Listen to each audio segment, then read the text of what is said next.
Hello, good afternoon or good morning, according to the hour you want to be watching this. This is Edwin, okay, and I'm going to be talking about the 10 points, okay, or 10 activities that I use as teachers to make my students feel comfortable with the language, to make them practice. And first of all, I would like to start by mentioning that the input in this case is completely important because that's the point of the English class, to make students feel comfortable, to make them talk, to make them learn English, but not like the boring in a boring ways, in a different way.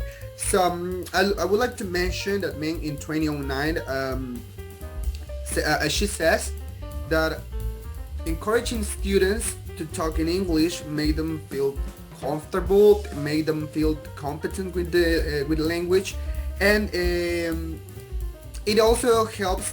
I mean, some kind of activities. It also helps to overcome shyness. So the first point I would like to talk about is interview between students.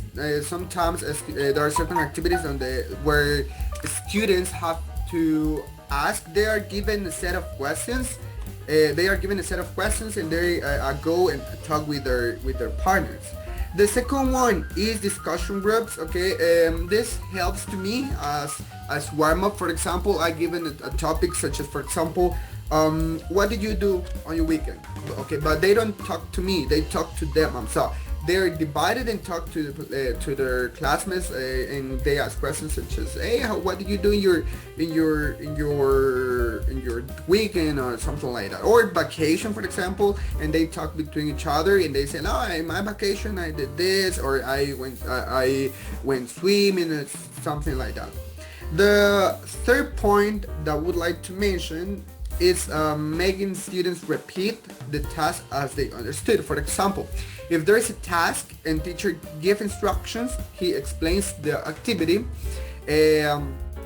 He asks, or the teacher, or in this case me, I ask another student to repeat my instructions or to explain what we're gonna do, to explain the activity. Um, in this case, I make sure everyone has understood the activity, the topic, and as well I make my students talk. And another one that I would like applying with my students, it also I also use it as a warm up, is giving them an interesting topic.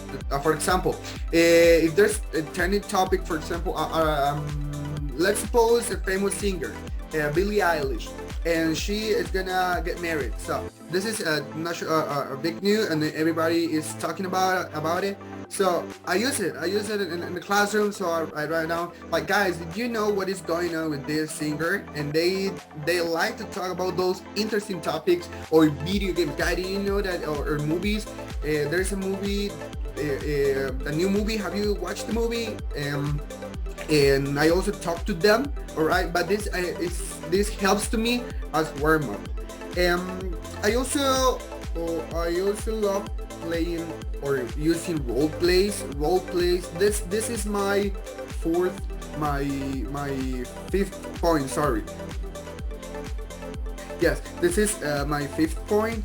And role plays, I love role plays. In this case, for example, if the topic is about restaurants, I tell my students to design like a conversation, and one of them is gonna be the waiter or waitress, and the other one is gonna be the client, and they interact between each other. They designed the conversation before, okay, to not make them feel under pressure, to make them have something to talk, because if not they start like stuttering. So in this case it helps because they actually design their conversation and they perform, okay. And we can also use Realia, because we can take some things such as plates or even food.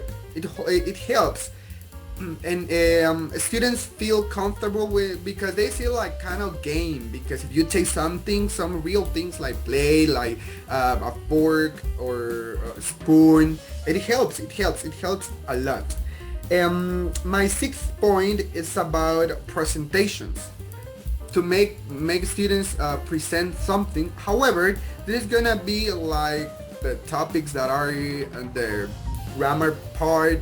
No, these presentations are related to their interests. I mean, the students' interests. If I could ask them what they like, what they love, or any movie. I mean, they can present whatever they want. However, I mean, with respect, of course, using the topic, adapting their interesting aims into the topic. For example, if we're working on words such as in or during, ago, and during, I have already mentioned during, but the point is to use that, but they design their own presentation. I remember once a student presented about Kobe Bryant, the basketball player. He was talking about his life. He was talking about when Kobe was born. Even he talked when he died, but using the aim of the task of the book in this case.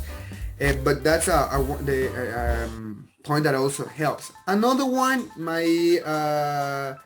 seventh point is topic discussion, but this works to me when reading parts. For example, when they, for example, we read a piece of reading a piece of text, a paragraph, and they talk to them about what the topic is about, what the reading is about. The point of this is more related to reading activities, but I also like to combine. I also like to combine them.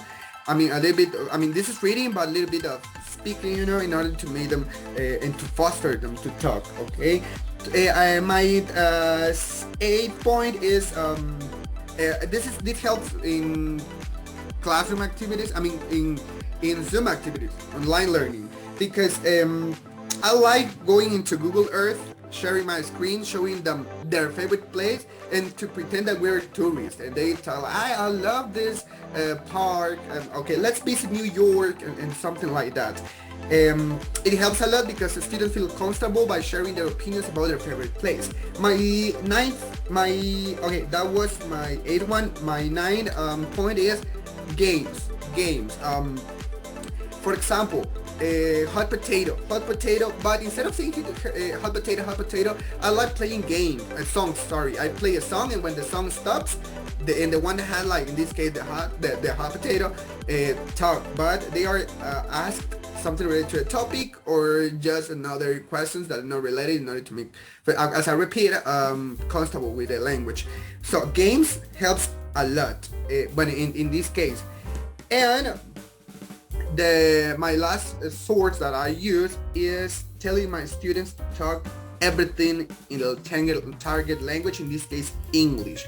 And I say this because sometimes students wanna share what they did in during their day, but they wanna do it in English, in Spanish. In this case, that's their mother tongue. So I tell them, yes, you can talk. We can talk in the class whatever we want. We can share our opinions, our thoughts, but in English. So sometimes students come to my class and they want to talk. Hey teacher, guess what I did today? And they do it in English. I also tell them that if they wanna argue with another partner, with another classmate, do it in English. Or if you're gonna tell some gossips, do it in English. So and it works because the students share what they wanna say in a target language. They do it in English. So in this case, this type of activity also helped me a lot. So these are my 10 points that I use to my students to talk, the way that I foster them to talk, and it helps me a lot. It helps me a lot because this is more related to advanced students, because sometimes it's a little bit difficult with basic students. Sometimes they don't feel shy to talk. They are not used to talking in English. But in this case, like games, their favorite place or role plays also help with basic students, but some other ones also help with advanced ones. But the point of this is to make them talk, to make them feel comfortable, to make them speak English. That is the aim of everything in this class. So this is all my presentation part about my 10 topics, my 10 points that I use to encourage students. So thank you very much.